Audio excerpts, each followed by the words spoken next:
of the human race. That's what he had said. Good. Anyways. At least somebody's taking responsibility, because God knows he's not going to. In response, Luke Walton told reporters jokingly that he had benched Lonzo Ball for what really was poor play. He said, his dad was talking shit, so I took him out. Just kidding. Throughout all of this, Lonzo, along with his Laker teammates, have shown support for Luke Walton as their head coach. That shows absolutely incredible maturity for him to not come out and say anything in response to all of that, because there's nothing that needs to be said. He was playing poorly and he got taken out, which I'm sure is 80% correct. I mean, the other 20% is because his father was talking shit. I mean, well, there's that, but I mean, it's also, I mean, at a certain point, like, listen, Lonzo's trying to do his own thing, and at a certain point, I feel like he's going to get to a breaking point at some point in his life, and he's going to be like, listen, this is my life, and you need to shut up. Like, stop talking, stay away from me, come to the games if you feel like, cheer from wherever you are, but shut the hell up. Can you please send Mom next time? Seriously. All right. I loved that. His dad was talking shit. So yeah, but I mean, so I took him out. But his dad's got the nerve to say that he would be the better coach. What have you coached ever other than AAU basketball? Never lost. Yeah, get out of here. Man, you took your team off of the court because you didn't like the way that it was getting called. You think that crap would fly in the NBA? Only in Draymond's NBA. Yeah. But Draymond, we expect that. He's a character. You see a coach in the NBA being like, I don't like the calls, and I don't like this woman making them, so I'm taking the team off. He beat Jordan in his heyday. Yeah, no. You got to respect LeVar Ball. No, I don't. Yes, you do. He would beat Jordan in his heyday. No, he wouldn't. Yes, he would. No. Just ask him. He'll tell you. Just saying it doesn't make it true. Just like posting something on the internet doesn't make it a fact. Yes, it does. Central Florida are the champs. There's an argument to be had there.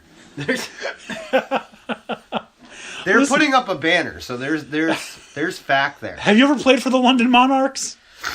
Losing season. Oh man. Does not matter. No, I haven't. They're squashed. One thing I want to say that really disappoints me. I had said it to Dan when we were at recovery for the Bills game. I don't like how these Alabama players are coming up big in the playoffs, because that's going to foreshadow that Alabama's going to win the national championship. Because remember Derrick Henry? Mm-hmm. Huge. What's his name? Julio Jones came up really big. These Alabama players, man. I called it. Yeah. Well, I mean, he's not playing now. A year. Not for this year. I was talking about in the playoffs. Coming big in the playoffs. No. He wasn't playing most of the year. No. Trust me, I had him on fantasy teams. No. Listen, at least your wide receiver didn't get taken out because of a chain. Yeah, I guess that's true. Mine did. No. Those two have a history. Talib and Crabtree, they're not exchanging Christmas cards. If they do, it's got a finger on it. Yeah, it's not a nice Christmas card. Like, it's a Christmas card that you bought for 99 cents at the store, and he like spit in it and sent it. Minus the spit. That's what we we get, like the $2 10-pack. Yeah, that's fine. I'm just saying this. You're also not making millions of dollars a year to catch or knock down a football. Okay? That's a good point. So he's buying a 99-cent card. He's not even signing it. He's spitting in it, sending it, and you'll open it and like, I know who this is. I don't like this. Talib. Not one bit. You get the same card that I got. Yeah. Before we go on to the NFL, got to give credit where credit is due. Mr. Bullmania champ. Thank you. If Georgia had just held on, I would have won by virtue of tiebreaker. Yeah, my score was a pretty outlandish score. Apparently, it was like 78-41. Whatever. I've seen crazier things happen. Like what? Please, like I want to know. Like what? I mean, you want me to dig up some scores? I mean, I can't. I mean, in no, a national no. title game. I mean, I've seen high scores, but not like that against Alabama or Georgia. Yeah. All right. I wanted to see some fireworks. I wanted to see some fireworks. Instead, I got a bunch of turds running up and down the field for way longer than necessary. It got good the fourth quarter. Yeah, that's when it got good. I was lucky enough to have just finished my game of spades with like 7 minutes left in the fourth. That's when Calvin Ridley caught the touchdown. Yeah, and that's when I fell asleep in the chair that Dan Beebe's sitting in. Right before that. Finally caught her 500 and I walked away. Oh man. All right, you guys ready to talk some I almost said NBA, some NFL? Sure. There were 4 games on this week. Uh-huh. 2 teams were off in each conference. First game, the Titans 22, Chiefs 21. 3 things that I want to talk about this. The first one, 18-point comeback. 18-point comeback. No, 19-point comeback. They were down 18. They were down 21-3. Come back to win 22-21, the Titans do. How did that happen? Andy Reid. He's the only playoff coach to blow more than one 18-point lead in a game. I'm just wondering, is he part of the Nick Saban tree of coaches? I was going to say Marcus Peters' wish. antics, but that's another story. Yeah, Marcus Peters. Yeah. Oh, there's one thing I wanted to bring up about that. I almost chose the Chiefs-Jets game for the game that I wanted to go to, thanks to ESPN Radio. When I went to the Jets game, I chose the Panthers game instead. Yeah. Had we gone to the Chiefs-Jets game and sat in similar seats, I would have been right in the area where Marcus Peters threw that flag from the ref. Oh, I could have had... Sweet. Right? This is mine! How sweet would that have been? Coming home with a ref's flag. Seriously. I would not have given it All back. the way, by the way, fantastic. Like, I mean, if you're going to protest, you might as well do it like that. You might as well just, hawk it out there. Yeah. Go big or go home. Seriously. But yeah, so that's the first thing. 18-point comeback. Now, the second thing, I think answers the question that I had just asked. First of all, the Chiefs were just absolutely dominating. The Titans could not stop them until Travis Kelce got hurt. Yep. I don't know if you saw that hit. It was vicious. And then when they tried to help him up, he couldn't stand. Yeah, no, it was, it's one of those hold your breath moments because you can clearly see it when he goes to stand up that it's not all good there. No, they had to hide seriously wrong. They had to hide his pads to keep him from trying to come back out onto the field. I'm surprised he had the wherewithal to know that he could even try and get back on the field. I'm surprised he didn't, he was like, where's my bed? Here's the big problem. The referees on the field didn't notice that he couldn't stand or walk. How is that possible? We're going to get to another thing that I have an issue with in the Buffalo game because the NFL's lack of responsibility towards actually caring about the safeties of the players is never more evident than in the playoffs. It is unbelievable the things that they just ignore. Okay, so we'll get to it. I have things written down, but we'll get to it now. You have Travis Kelce, who's got an obvious concussion. Yep. You can't deny it. The ref in the booth has to call down and say, hey, he can't stand up. And then they finally stop the game to get him out off the field, take him into the locker room, and then they have to hide his pads because he's a competitor.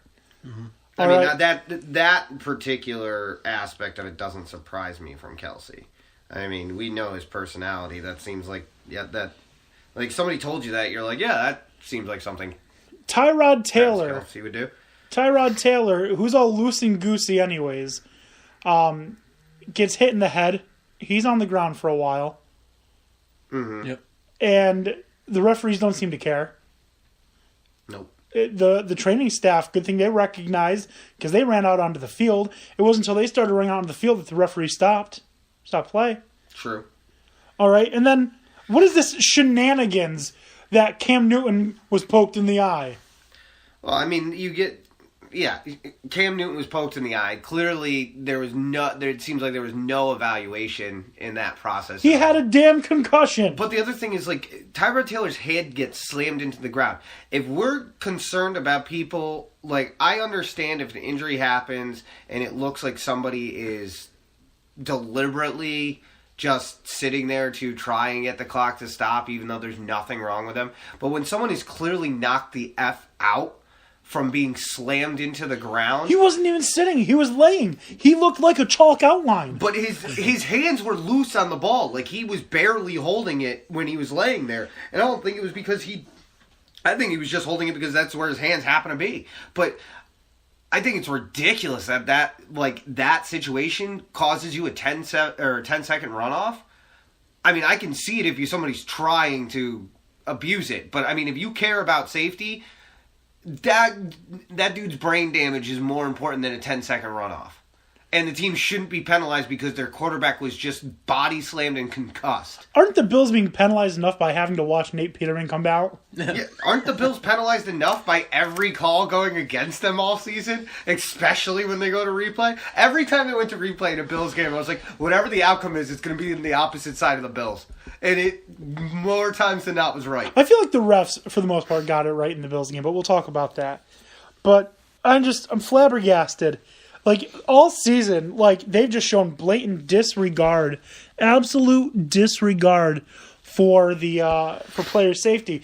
Do you remember, like, week 3 or whatever, Russell Wilson goes into a tent for 3 seconds? Yeah. That's not long enough to test him for a concussion. No. That's barely long enough to test him to say his name. Seriously. That's, Well, what's the thing, too, with Cam Newton? He was like, they said he was... He said he was poked in the eye. Well, poked in the eye, and then he was like, saying like he had like a loose glove. Remember that? Or commentating during the game? Yeah. Was his glove loose or something? Yeah, probably was. I wouldn't, disagree that his glove was loose. You see all the time wide receivers, like, after every play, undo it and then tighten it because, as you're running, it gets loose. Yeah. So it probably was loose. But he had a concussion. Like, I could see it from the TV. Like, you don't need to be a genius to see if he's, like, wobbly, that there's something wrong. And I'm not a doctor. I mean, my initials are Dr. S, but... That doesn't make me an actual doctor. It's annoying that, like, the NFL says, oh, we're trying, player safety. There's no link to football and CTE. Oh, Just listen to Jamal Adams. He said he'd die on the field if he had to. Like, okay. Like, that doesn't seem safe, but I mean, if that's what he wants to do, I mean, who am I to tell an adult no? I mean, yeah. He's barely an adult. No, I mean, true. But, like, don't say... Like, I would rather the NFL, like, come out and just blatantly say, we don't care about player safety. Sign the contract or don't. Yeah. Play at your own risk kind of thing. Yes. If they said that, I could at least kind of respect it. Be like, okay, at least we know where you stand. Yeah. But, like, True. Don't say, oh, we're dumping a ton of money. We can't put any more money into it. We're dumping a ton of money. And then approve, this big contract for this jackass commissioner. Yeah. Who now gets a jet for life. Yeah, which is asinine to me. Where's mine? Ours? Nowhere. Yeah, don't hold your breath. That's where it is. All right. So, the other big thing to happen in the Titans game, I want to know how we would score this fantasy-wise. Marcus Mariota throws the ball, gets batted back at him, and he runs it in for a touchdown. Now, my thinking is it's 9 yards, so he gets 0.9 points for the yardage. And whatever would come out to be for throwing it as well, like the 0.02. Yeah. All right. He'd get a point for the reception. Mm-hmm. He'd get 4 for throwing a touchdown. And then 6 for receiving. Yeah. So he gets about 12 points on that one play to himself. Yeah. Good thing fantasy was all done. Right? That being said, great play if you were playing in FanDuel. Yeah. Because you had your quarterback get 12 points on one effing play. For those of you who don't know what we're talking about, Marcus Mariota threw the ball. Dumbass Darrelle Revis swats it back at him. He catches it and dives into the end zone for a touchdown. But the thing is, I'm not really sure I know who he was trying to throw it to. Delaney Walker. Was he? Delaney Okay. Walker was behind Raul Because in Rivas. some of the camera angles,